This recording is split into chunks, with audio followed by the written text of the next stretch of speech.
So, Merry blessings everyone! Nandito po tayo ngayon ulit sa ating office with Sir... With someone there. Taga saan po, Sir?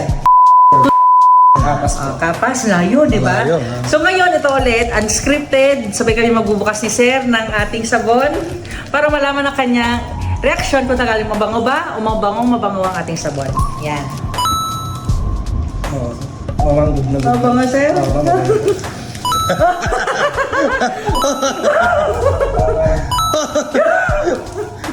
Di ba, Sir? Hindi siya nakakadalawang hindi nakakaisa lang, hindi nakakadalawa, hindi nakakatatlo. Minsan umaabot pa sa puntong tulad nung isa naming mga na-interview na Parang kanina. tanggalin ganun parang... Yes. Ito po ay pampaputi, pampakinis, at pampalit ng pores. May collagen, may niacinamide, tsaka may glutathione. Pag sakaling siya ay naibigan mo at naibigan talaga. Yes. Pag nagustuhan mo siya, Sir, huwag mo siya ibababad sa mukha ng 3 minutes beyond. 1 to 2 minutes lang po para hindi po siya mahapde. Kasi may gamot talaga siya. At ang laban talaga namin dito ay mabula, malaki, at saka mura. Tingin mo yung ganyang klaseng amoy. Anong magkano yung presyo ng sabon? Nasa 300. 300 plus Oh. daw. Maniniwala ka ba, Sir, ko ito ay 88 pesos lang? Hindi. Legit po, Sir. Hindi cheers lang talaga.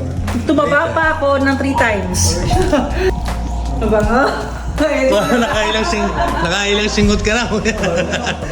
O yun, namimigay kasi kami ng mga sabon. Buti sumilip ka ngayon, Sir, kasi talagang paubos na rin naman yung giveaways. Kinukuha lang namin yung itsura ng mga tao na nababanguhan lang talaga sa sabon.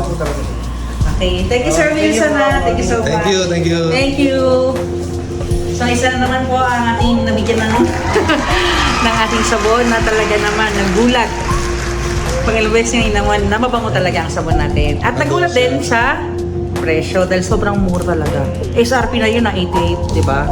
So, kuha ka na kung sakaling wala ka at humabol ka sa ating promo. Bye!